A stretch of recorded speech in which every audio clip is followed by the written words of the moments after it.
अस्सलाम वालेकुम। आज मंगल 13 अक्टूबर सन 2020। हम सबक नंबर 11 आइए जिस्म के अंदर देखें, ये सबक हम शुरू कर चुके हैं। इस सबक में हमने समझा कि डॉक्टर जब आपकी कलाई पर इस तरीके से नर्व्स पकड़ते हैं तो क्या देखते हैं कि किस तरीके से आपका दौरान खून किस स्पीड में चल रहा है, तेज है, नॉर्मल है। तो इससे आपके दौरान खून का अंदाजा करते हैं। और जब हम शीशे में खड़े रह के देखते हैं तो हमारा सीना जो ऊपर नीचे होता है, क्यों होता है? क्योंकि आप सांस ले रहे हैं और सांस खारिज कर रहे हैं, राइट। तो नब्ज, ये डॉक्टर जो देख रहे हैं आपकी नब्ज देख रहे हैं। इसी तरीके से हमारे कुछ आज़ा हैं जो जिस्म के अंदर होते हैं, जो सादी आंखों से नजर नहीं आते, उन्हें अंदरूनी आज़ा कहते हैं। और कुछ आज़ा जो हैं जिस्म के बाहर हैं, जो हमें नजर आते हैं, उसे बैरूनी आज़ा कहते हैं। तो तमाम आज़ा जो है कुछ ना कुछ अपना मुकर्रर काम करते हैं। तो देखना, चलना, सुनना, लिखना, देखते हैं हम आँखों से, चलते हैं पैरों से, सुनते हैं कानों से, लिखते हैं हम हाथों से। तो ये तमाम जो है हमारे बैरूनी आज़ा के काम हैं। इसी तरीके से हमारे 5 हिस्सी आज़ा हैं: आँख, नाक, कान, जबान और जिल्द। आँखों से क्या करते हैं हम? देखते हैं। देखिए, कान से क्या करते हैं हम? सुनते हैं। नाक से हम सूंघते हैं। जबान से हम जायका मालूम करते हैं और जिल्द से हम महसूस करते हैं। तो किसी खास फेल यानी काम को अंजाम देने के लिए इस्तेमाल होने वाले जिस्म के मखसूस हिस्से को अज़ू कहते हैं। जैसे चलने के लिए हम पैरों का इस्तेमाल करते हैं, यानी हमारे पैर जो है हमारे चलने के आज़ा है। सुनने के लिए हम कान इस्तेमाल करते हैं, यानी कान जो है हमारे सुनने वाले आज़ा हैं। तो जो आज़ा जिस्म के बाहर होते हैं उन्हें बैरूनी आज़ा कहते हैं। जैसे कान, नाक, हाथ, पैर, जिस्म, ये हमारे बाहरी हिस्से हैं, इसलिए ये बैरूनी आज़ा है जो बाहर हमें सादी आंखों से नजर आते हैं। जिन बैरूनी आज़ा से हमें अतराफ के हालात का इल्म होता है उन्हें हिस्सी आज़ा कहते हैं। जैसे आँख, कान, नाक, जबान और जिल्द हमारे हिस्सी आज़ा हैं। अभी बताया ना टीचर ने आपको। अब अंदरूनी आज़ा जो है हमारे जिस्म में हर वक्त काम करते रहते हैं। जिस्म के अनगिनत अफ़ाल जिस्म के अंदर भी जारी रहते हैं, यानी हमारे जिस्म के अंदर जो है काम जो है आज़ा का जारी रहता है। खून की नालियों का जाल जो है हमारे तमाम जिस्म में फैला हुआ है और खून जो है मुसलसिल हमारे जिस्म में दौरा करता रहता है। सांस जो है, सांस के जरिए हवा हम जिस्म के अंदर लेते हैं, जो खून के जरिए पूरे जिस्म में पहुंचता है। गिज़ा खाने पर वो हजम होता है। ये काम अलग अलग आज़ा करते हैं, उन्हें अंदरूनी आज़ा कहते हैं। तो आज हम चंद अंदरूनी आज़ा के बारे में मालूमात हासिल करेंगे। तो इसमें 2 तस्वीरें दी हुई है। कुछ बिस्किट्स जो है बर्नी में रखे हुए हैं और कुछ बिस्किट्स जो है बाकायदगी से पैकेट में पैक किए हुए हैं। अब क्या होता है, अगर आपने बर्नी में बिस्किट रखे हैं और उसे जोर जोर से आप हिलाएं तो क्या होगा? बिस्किट टूट जाएंगे। क्यों?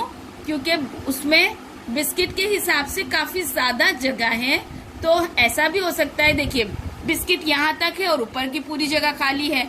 तो आप अगर इसे ऊपर नीचे करते हैं या जोर जोर से हिलाते हैं तो अंदर के बिस्किट टूट सकते हैं।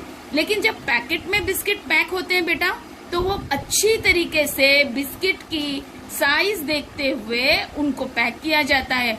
तो वो चाहे कितनी ही जोर से हिलाए, पैकेट में बिस्किट कभी नहीं टूटते, है ना। इसीलिए तो जब हम बाजार से बिस्किट लाते हैं तो सही सलामत क्यों निकलते हैं? क्योंकि उनको पैकेट को देखकर प्लास्टिक के देखो ऐसे कवर्स में बिस्किट रखे जाते हैं, फिर उसे दोबारा ऊपर से कवर किया जाता है, तो उससे बिस्किट जो है महफूज रहते हैं। तो इसी तरीके से हमारे जिस्म में भी मुख्तलिफ खाने बने हुए हैं जिसमें हमारे आज़ा जो है महफूज रहते हैं। जैसे सर का खाना, सीने का खाना, निचले पेट का खाना, कमर का खला। तो हम इन चीज़ों में क्या क्या चीज़ें हैं वो हम आगे के सबक में पढ़ेंगे कि जिस्म के अंदर के अहम काम करने वाले आज़ा का महफूज रहना ज़रूरी है।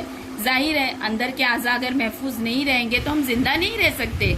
हमारे जिस्म की बनावट ऐसी है कि हम कितनी ही हलचल करें तब भी अंदरूनी आज़ा अपनी जगह कायम रहते हैं। जाहिर सी बात है, आप उछलते हो, कूदते हो, भागते हो तो आपका दिल, फेफड़ा, हाँ, और क्या अपना सर के खाने में आपका दिमाग जो है, अतड़ियाँ, ये सब मैदा, ये सब बाकायदगी से अपनी जगह पर क्यों रहता है? क्योंकि उन्हें अल्लाह ताला ने महफूज उनके खानों में रखा है ताकि वो उनको कुछ नुकसान ना पहुंचे। समझ गए आप? इसके लिए सर और धड़ के अंदर खला पाया जाता है। जो खला सर के अंदर होता है उसको सर का खाना कहते हैं। देखिए ये सर का खाना है, इसके अंदर जो खला है उसके अंदर आपका दिमाग होता है। सीने के खाने में आपके फेफड़े और आपका दिल होता है। इस तरीके से आगे के सबक में हम और आगे की बातें पढ़ेंगे। यहाँ देख रहे हैं आप, ये मुंह है, मुंह से ये जो खाना जो है गिजा की नाली में आ रहा है और गिजा की नाली से खाना जो है आपके मैदे में जा रहा है। तो ये क्या है? बाजू की तस्वीर में जिस्म के अंदरूनी आज़ा मुंह और मैदा दिखाए गए हैं। ये आज़ा गिजा के हाजमे का अमल अंजाम देते हैं। इन आज़ा में मादा निचले पेट के खाने में होता है। मुंह का निवाला मादा तक पहुंचाने के लिए सीने के खाने में एक नली लगी होती है जिसे गिजा की नाली कहते हैं। देखिए ये है गिजा की नाली, जिससे जो आप मुंह में खाना चबाते हैं वो गिजा की नाली से होते हुए नीचे मैदे में आता है। हम खाना खाने के लिए मुंह का इस्तेमाल करते हैं। जबान की वजह से हमें गिजा का जायका मालूम होता है। हम दांतों के जरिए गिजा चबाते हैं। इस दौरान उसमें लौब दहन शामिल होता है। लौब दहन हमारे मुंह में जो थूक होता है ना, उसको उर्दू में लौब दहन कहते हैं, जिसकी वजह से मुंह में जो निवाला होता है वो गीला गोला बन जाता है, जिसे आसानी से निगला जा सकता है। चबाया हुआ निवाला गिजा की नाली में जाता है। गिजा की नाली की दीवार लचकदार होती है, इसलिए अनाज का निवाला गिजा की नाली से गुजरते हुए मैदे तक आसानी से पहुंच जाता है। समझ गए? तो लौब दहन किसको कहते हैं? जो हमारे मुंह में थूक आता है ना, उसको कहते हैं। जब वो हमारे खाने में शामिल होता है तो हमारा जो गिजा का निवाला है वो गीले गोले में बदल जाता है और गिजा की नाली जो है लचकदार होती है और आसानी से वो मैदे तक पहुंच जाती है।